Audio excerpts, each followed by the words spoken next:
Hey everybody, Edo here, and I am excited this morning because I have AJ Porfirio on the line. Say hello, AJ.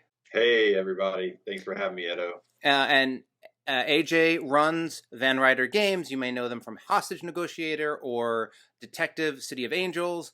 And actually, I haven't had you on the channel in some time, which or at all, which is a mistake in the first place. We're just going to set that aside Oh, for a moment. But we've obviously met a number of times at conventions. We're both pretty good friends with Keith Mateka and Thunderworks Games. Um, but recently, um, there has been this situation with Big Kid Games and Sweet Mess. I did a video about it just even a week ago, or whatever it was, which I'll link, which was just my reaction to some of the elements. yep. But mine was sort of a commentary on some of the dynamics. What you went ahead and did, which really has nothing to do with their campaign. I mean, I'm sure there was some relationship, but you did this post on Board Game Geek, which is sort of a breakdown of the unit economics on Kickstarter. And it's like an extremely thorough, detailed article, which I will link. So much so, I was very impressed with it because it resonates with what I do on Kickstarters. That I thought it would be worth having you on just to like talk about it and walk through some of the specifics. Because I think some people are really good at the reading part, but maybe some people could do the you know Yeah. the verbal listening part. Before we get into it, though, can you just give a quick like rundown of what you've done and your experience on Kickstarter, so as we roll into actually discussing it? Yeah. Well, first off, it's a treat to be on with you, so thanks for having me. I've definitely followed along with your content and your company, and you guys have done some awesome things.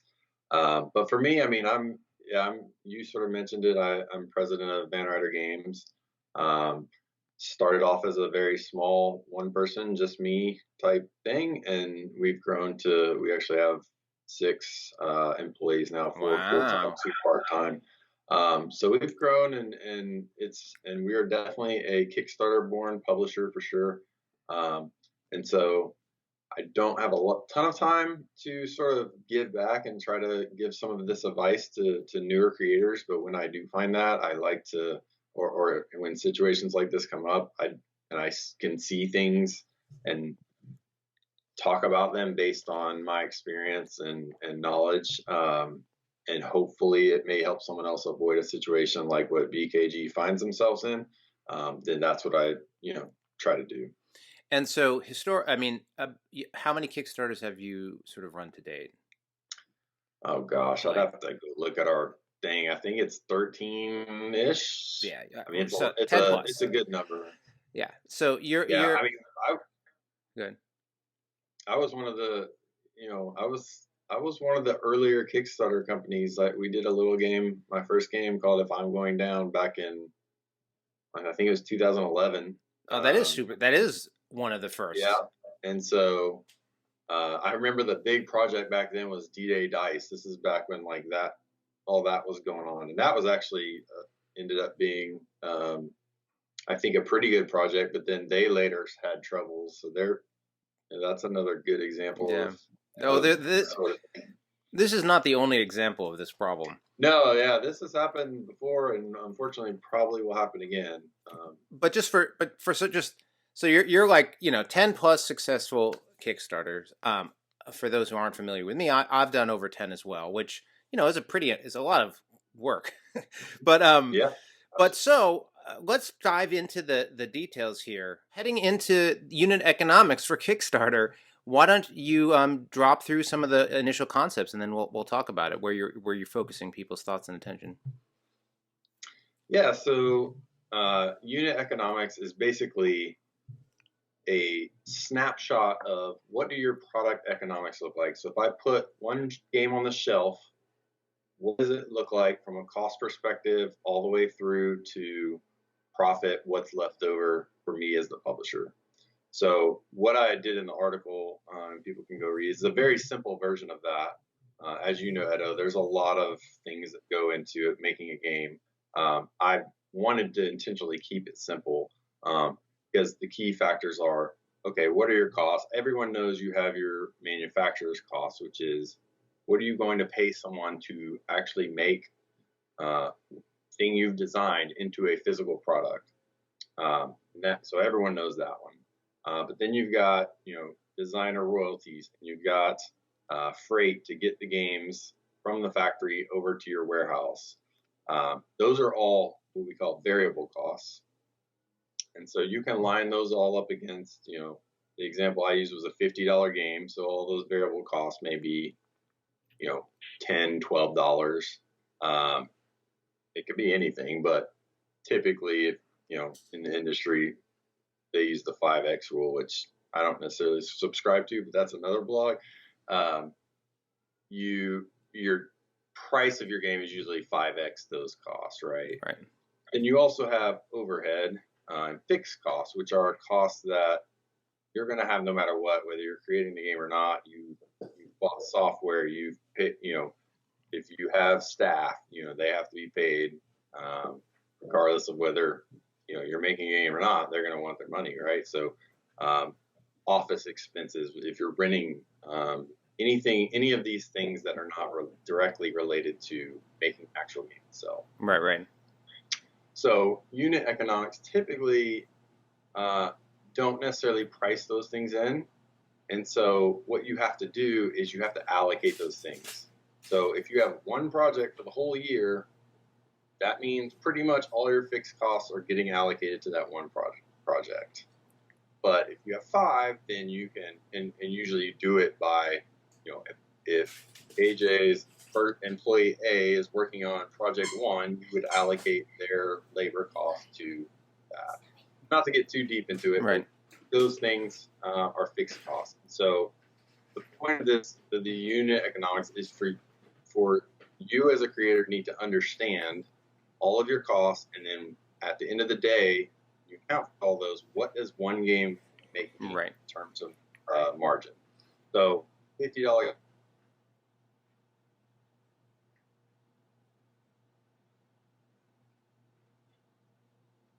Sell it for 40% of MSRP, and through distribution, maybe you make $3 or $4, right? That's what I'm talking about. That's what unit economics are. It's a very important thing for you as a creator to understand and know. And I think what's interesting is there are a couple, from my experience, there are a couple of different ways of getting into the details on the unit economic side of it. In terms of, and I actually at some point, I don't know, maybe a couple of years ago, I took like a spreadsheet budget that I use for when I'm tracking a Kickstarter during the Kickstarter process, which doesn't cover, yours is actually much more detailed and more professional, but we'll set this. But I shared it and I made it available and I did a little how to use it, which includes some of these concepts. But there's this interesting part where, especially with a Kickstarter, you can think about your product in a few different ways in the context of like, hey, we're going to sort of, you talked about variable costs and fixed costs, or, something, a term people might hear, sunk costs, right? The amount of money you spent to prepare a game, right? And so I typically think of, like, I sort of think of them as two separate products, right? Like there's the post-Kickstarter retail product or ongoing product that has all of the things that you talked about, but maybe I don't typically have it, I don't allocate development costs against that anymore. Whereas on the Kickstarter side, I'll have all of these fixed costs that are just like sunk costs. They're like, no, here's a $15,000 hole that we're going to do this Kickstarter, which will hopefully paid for the art. That's done. It's done, right? Money back. Yeah.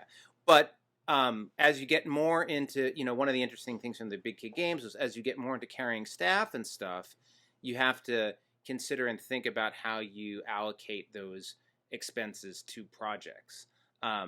And whether or not you do, and it depends a little bit on how you think about, how whether you have product by product revenue and net revenue and gross on a project by project basis, or if it's just company wide. I think there are some nuances in terms of how you want to set it up. But what I think should really just be clear and resonate with people is you just want to understand, when you are paying for this thing, when this game is going to sell, it's more than just how much it costs and how much it is to ship, right? There are all of these other expenses, could be the royalties, as you mentioned, could be, warehouse fees, all of those things, taxes depending on how you're setting, or just MSRP and distributor you're mentioning, like that's how you understand essentially, like, are you going to make any money, and is it sustainable? And not only is it sustainable, but like in what way? You talk about 5x, 6x. I think a lot of people are doing their Kickstarter. I remember when I did Liftoff for the very first time, the original our original Kickstarter.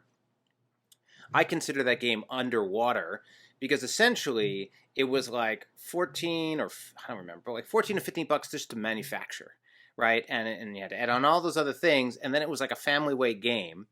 And so one, I felt like it was at the wrong price point because I had to have it at price point. But basically, it got to the point where I didn't pursue a reprint at the time because it was doing the unit economics. It was like basically I could upfront 20, 30 grand to do this for the hopes of making 23 or 24 grand, or like the revenue opportunity was like 10% revenue opportunity on this gigantic company imploding risk. And if I had not done that math, I might have been like, yeah, this will be great, I'll do it, and then they don't sell, and then you're out of business, right? And there's a lot there I want to cover actually. That's a great point, which is if you don't understand your unit economics, you could actually be in a position where you're selling a product that you're losing money on every single box, right? And you're dead before you even had a chance if you try to go to distribution and you don't understand the unit economics. Because Kickstarter, you keep a lot more of the percentage, but once you start selling through distribution to stores and everyone's taking their cut, the margins are just so much smaller. And to that point, you said you don't tend to allocate the sunk costs in there, and I think that's fine because you have the experience. But actually, what I like to do is, and in the article, I actually list all these things like art expense, graphic design. Yeah, that's one-time payment. So once you have that, if the game is an evergreen and you sell 100,000, guess what? Like, awesome. Like, you never pay those again. Right. But what I like to do is allocate those to the first print run because I want to understand that if I never have another print run, which by the way is most games, a lot of games don't get to see a second print run. So I work under the impression that this is going to be one printing. Do I want it to be 2, 3, 4, 5, 100 printings? Absolutely. But, I mean, that's a total reasonable way to do it, I think, for sure. Yeah, you have to. I mean, you have to manage to the most likely outcome. Right. And we all believe in every single game we publish, or we wouldn't be publishing them. So people sometimes like to say, "Well, you don't believe in your game." No, that's not true at all. But no one knows the magic formula for an evergreen. Otherwise, every game we produce would be an evergreen. Well, it's a hit. It's a hit-driven business. And I think I'd add 2 points. One, when you said the most likely case, I just would like to emphasize the most likely case. Probably 90% of all games are single print run. 95%. Yeah. I mean, that's not a technical. That's not. I don't know that that's not a research number, but it is the vast majority. It's like when people like. I talk about it a little bit in the mobile space sometimes where people are talking about hit games. It's like, you understand that 99.5% of all games make no money, right? Like there's right. Millions of games and you're looking at the top 200 or something, right? And the same, in board games, most games, even not all games, but most games are not evergreens, are not regularly reprinted and go out of print. And if you don't emotionally believe that, just think about how many games no one plays anymore, right? Think about your wall of games no one's ever heard of, right? Go. I don't care who your favorite publisher is. You can go to your favorite publisher's website or list of games on BGG, and you will see a bunch of games that they're no longer in print. They don't get talked about. Yeah. Like we all are trying to do our best, but it just some games don't connect, or maybe they fail for a different reason. It just some games are great games, and they may not ever just catch on. And some games people think all of us have some evergreen out there that we don't think is a very good game, but it sells like crazy, right? Like there's just no There's no magic formula. So you have to work under the assumption that, hey, we're going to get one print run. I need to make sure I'm making some money on this one print run. And then if it does, explode and get extremely popular, then it's just gravy, right? Because you've already paid all those allocated costs and fixed costs, and then it's just variable costs. Pushing the button to reprint is a heck of a lot easier than that is I do have titles that do reprint, and it absolutely is fantastic just to be like, can I have 400 or 4,000 more, right? Like, yeah. like I didn't do anything. One thing I would just also emphasize in the approach you're taking, when people are like, how do I get allocated costs? It's really easy. How many did you print? What's that number? You print to 2,000? Just divide whatever amount you spent over by 2,000, yeah. Right? So like, and to be clear, this is a finance thing, right? So finance and accounting are different. They're similar but different. So like, super invaluable. You go to your accountant, they may not necessarily look at it the same way you're looking at it. So understand this is a finance thing. You can divide the expenses and the costs however you like. So when I say allocated, that's you financially allocating this as an analysis type thing. Your accountant may do something totally different. Yeah, and I actually think that, just to double down on that point for a second, absolutely different. So there's one about how you run your business, and the other is how you're reporting for taxes. Like, please, They are very different. You need to understand what you're trying to do on both. And a technique you might use that's really effective for calculating and thinking about business risk might not be how you're going to be reporting, right? So definitely keep that in mind. Yeah. What did you ask? I got off on that little tangent. Oh no! Well, we were just talking about you were just discussing you were going through the process and all the different costs, and I was just mentioning I was just double downing on that how somebody might just not get too. It's not that hard to say. Like, again, even if you don't have 100 line items, you should still have that bank account. Oh, and by the way, Kickstarter otherwise, create a new bank account, have a fresh bank account that you're doing this, but where you're just like, oh, I spent $20K, I printed 2,000, right? Like that, you just do that math, and then you're attributing it to each unit, and then you're going to say, oh, I'm break even.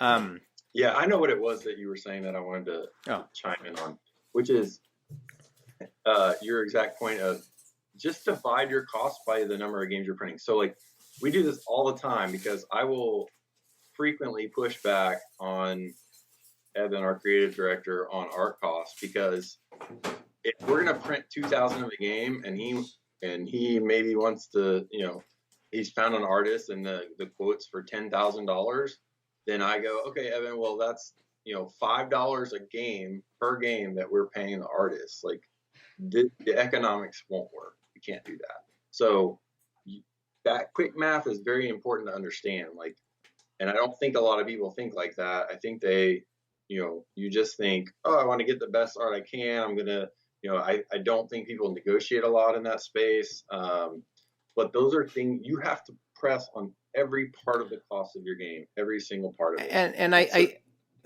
think there's two pieces here. One, pressing on the cost, right? Always being cost minded, and sort of your BOM or your COGS or your cost of goods. Build of materials is more of a computer thing, but like and hardware thing. But like how you're thinking about that, just in terms of like how expensive stuff. I mean, I bring that up all the time when people are like chucking money at Kickstarter marketing. It's like, how that is so expensive. It doesn't feel expensive, but like when you start attributing it actually to your project, you're like, who wants to carry that weight? But the other thing that I think is really important is this idea.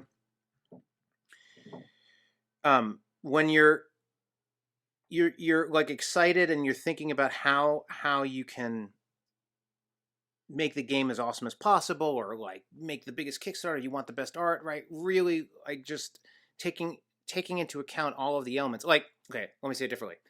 Understanding how much art costs is easy. Understanding how much you're going to pay your designer is easy. Those are easy. Understanding your component weight and how it might add up, and the price breaks between being under 2.2 being under 2 kilograms or over 2 kilograms when it comes to international shipping, like that's not easy to understand. Like that's harder and harder to predict. You're just going to have to learn that lesson when you find Yeah, that out. stuff comes with Yeah, experience, and it comes with but the research. I mean, yeah, if you don't have the experience, you got to replace it with research. yeah, for sure. But I guess like you're going to get caught with the hard ones. But the easy ones, which is just like make sure you're not spending too much money for what you're going to get, I think is a good place. Even forcing yourself, even if you break the rule, I love the idea of forcing yourself to do first, break even first run or profitable first run. Like even if you're like, I want to take a risk, I believe in this, I think it's gonna blah blah, or I want to believe my first print run's gonna be 10,000 units or whatever. Um, at least knowing you're taking a $10,000 risk, or at least knowing you're taking this risk. At least you're going in with your eyes wide open, right? And and a lot of it's dependent, right, on your specific situation. Like, I mean, when it was just me, I had a full time job. I know, I think you mentioned on your video, you still have a full time job. It's a little bit different, right? Because you can, if you break even, it's fine. You have a supplemental income or your main income, and you want to make money, but it's not the end of the world. If I'm breaking even with my company, with who's paying myself and our other 6 employees, like that is not sustainable. And so I may have to like look at things a little bit differently than I did when it was just me. I was full time. I was happy just to get my first game. Like, I mean, it was more or less a hobby, and Kickstarter was coming out, and it was like, wow, this is cool. Maybe I can get my game to a few hundred people. Um, and it's now morphed into something entirely different. But your personal situation definitely matters in the equation. Oh, for Um, sure. and also, there are publishers out there that can do their own art or can do their own design or do their own writing. All of those places, and I mentioned that in the article, are places where you can take costs out. If there's something that you're good at and you can do yourself, you can take costs out of the project that way. Yeah, Um, and though that I think to some degree that's also a place to be careful, and I think is part of that Kickstarter creator dilemma.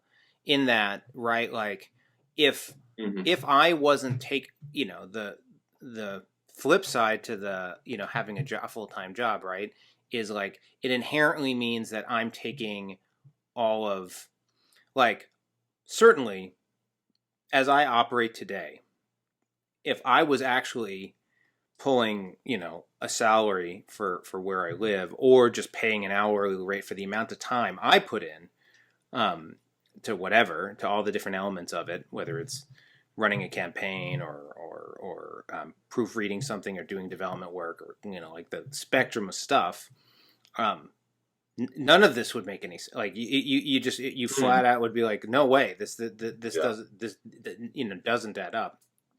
And I get paid in other ways like creative satisfaction and that kind of thing. But but it's a challenge, right? Because I think that's a world where a lot of Kickstarter creators are coming from.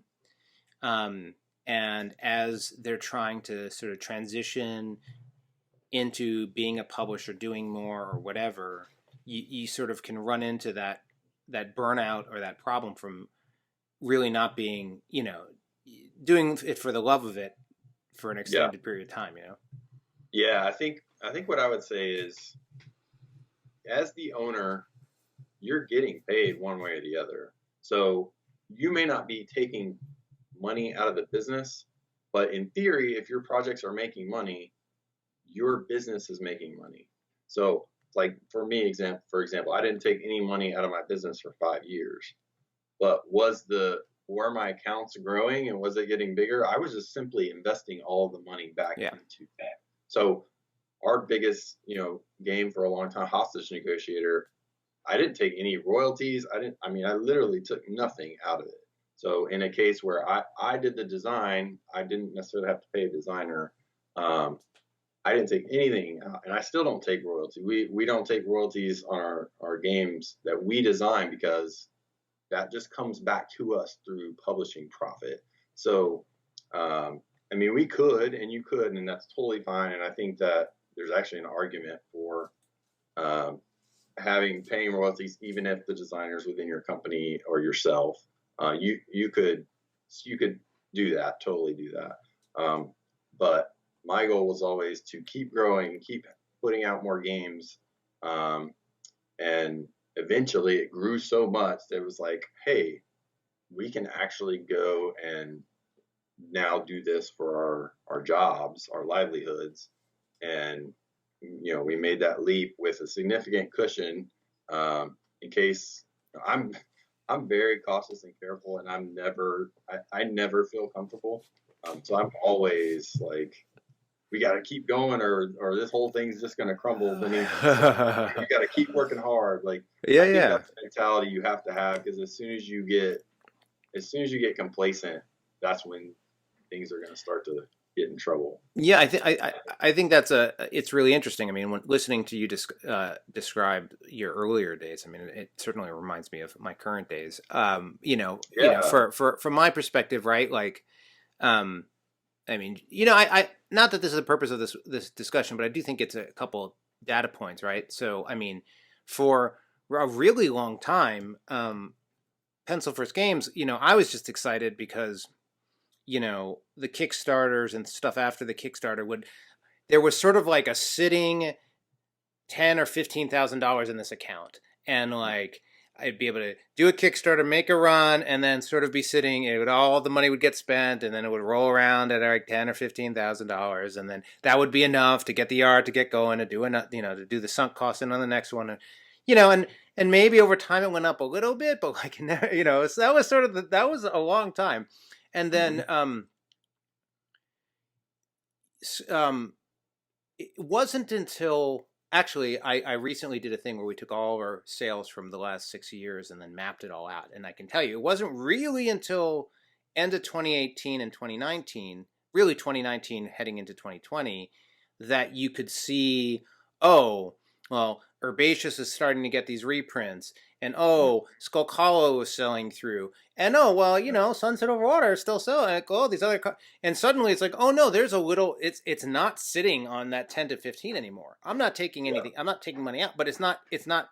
yeah, It has a little bit more room and a little bit more room to say, hey, I'm going to have somebody focus on part time. I don't have any full time employees, but focus on social media, and somebody to focus on sales a little bit, yeah, and maybe take this risk or that risk. And so I'm not at the point where I'm like, I feel like I have a year.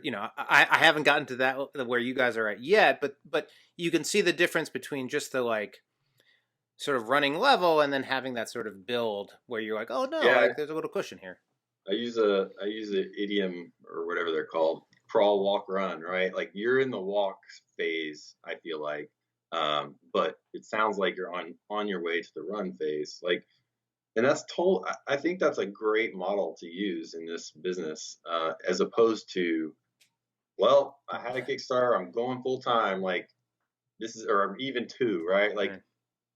a big part of what you said that I think is important is you are starting to get these reprints. Like, no one can do this and have games that are single print game after game. You have to find a hit somewhere, Yeah. because those are really the ones that are going to give you the persistent income. You're always going to know, it sounds like Herbaceous probably is somewhat of an evergreen for you. You're always going to know Herbaceous is going to sell something, month to month, or whatever Yeah. your evergreen game. And so that really helps to have some stabilizing in there, which is, probably why initially you had that, well, we're kind of sitting in the same level, going up and down. And I experienced the same thing too, right? Like, we did, I think Hostage Negotiator wasn't even until our third game. And then, that one, caught fire and just sort of changed the game. We sometimes joke that VRG is the house that Hostage Negotiator built. Um, so, so yeah, like, but I mean, the longer you can stay in that walk phase where you're doing full time and you're still growing, the easier it's going to be when you go to jump, to full time. And then when you do, what is crazy is, like, I already know, like, how much time you're putting in. You you're going to put in it maybe the same amount of time, um, or maybe even a little more, because now you're just doing that. And Sure. like, if you're like me, you do all your work at night when you had your full time, when you have your full time job. And now, like, I get to do a normal work day, and like, it's amazing how much more I get done. And so when you get to that point where you're stable and you can go, okay, I'm doing it, you're gonna pay it. It's gonna only grow like a snowball, because you're gonna do all the things you're doing now, and but that's your full Be focus. able to sleep Like, too. Yeah. yeah, you get to go to sleep, and you get to, you know, hang out with your wife a little more at night because you're not working all the time. That was a big challenge for me, um, but yeah, like, and now if I like go to work at night, it's so hard. I'm like, oh man, I just did this all day. Like, where I used to, it was like, this is what I love, is Yeah. making these games. So I'd come home from my day job, which, didn't necessarily love, and like, now the real work, the fun work happens. So I'm getting kind of a little animated excited, just because I love doing this so much, and I know I can tell you do too.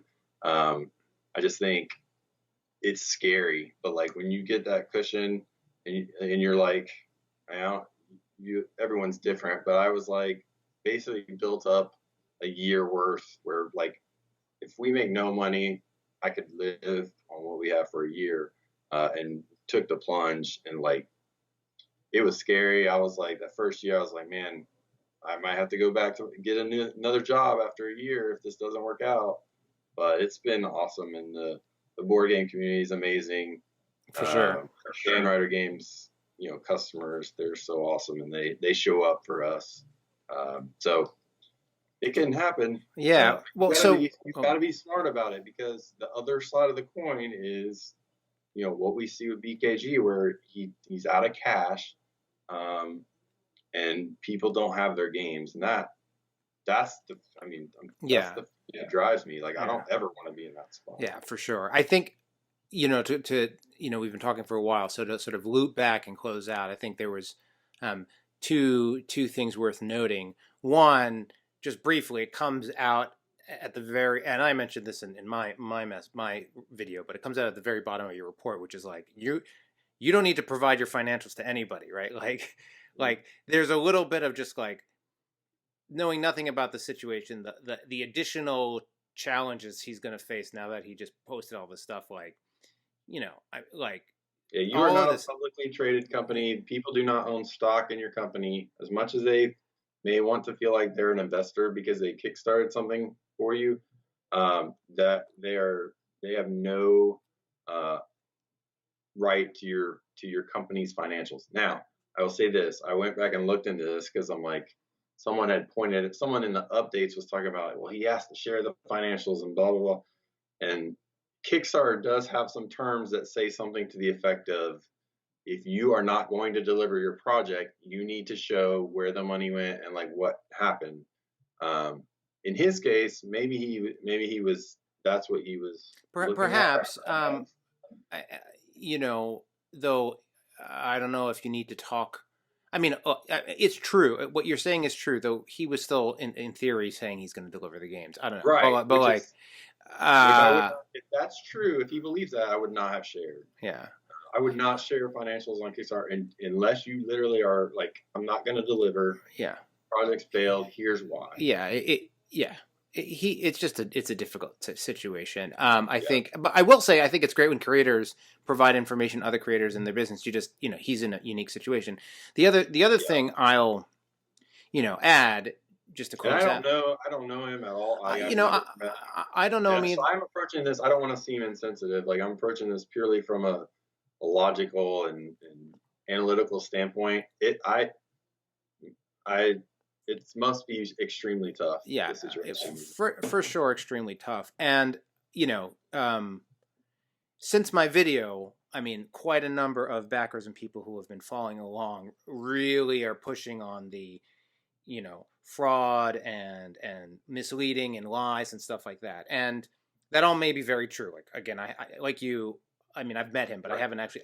But what I think is really important, what you you don't have to start a criminal to make all these mistakes and not pay attention to the stuff, right? Like, so Right. like it's really easy to make simple mistakes and not think through the unit economics and not really be prepared, and that not being prepared leads to bad decisions, and those bad decisions lead to cover-ups, and those like it is not an excuse for any behavior, but it's just an emphasis.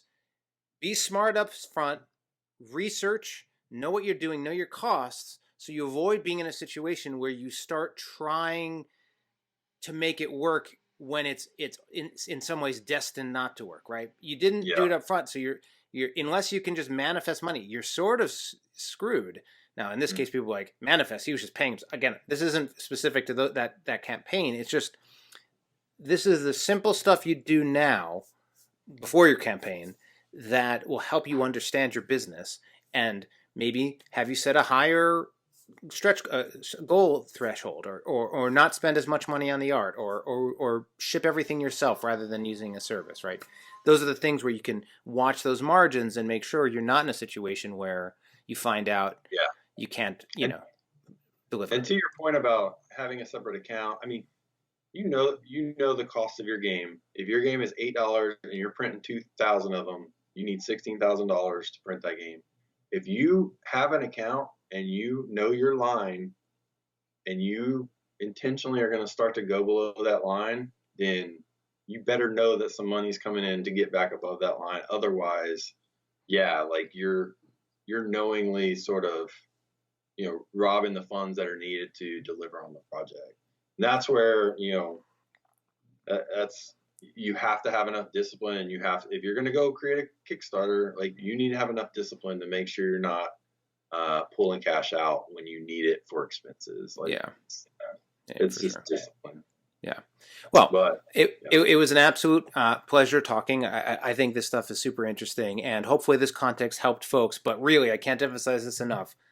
Read through the actual article. I think it does a really good job of breaking into terms, but also having humor and personality. So I thought it was great. And thanks so much for coming on, AJ. Yeah. I appreciate it. Yeah, and if anyone has questions, I mean, they can put them right there in the BGG thing. But also, just one last point. Some people you may not be good at financial stuff and like business analytics and things like that. And that's okay. But just know that, and don't, creatives really we want to get our stuff out there, like, and we'll do whatever we have to do, but just don't put yourself in a situation where you're taking on more than you can handle. So either I always say, if you're not good at something yourself, find someone who is, and like, get them on your team. See the dogs? Yeah. Somebody must have walked by our place. Anyone walking by with like one of those tubs, like the garbage tubs, he will light up. Anyway, yes, I agree with everything you just said. If you don't know what you're doing, find somebody who can help you or learn or any of that stuff. But thanks so much for being on. Sorry about the last minute spark. Oh, no, thank you. And once we're at cons again one day, I'm sure I'll see you around. All right, awesome. Talk to you later. All right, we'll see you. Hey everybody, Edo here, and thanks for watching Gaming with Edo. Reviews over here on this playlist, League and Insider videos over here on this one. Subscribe, share, all that good stuff. But most importantly, play some great games. Thanks.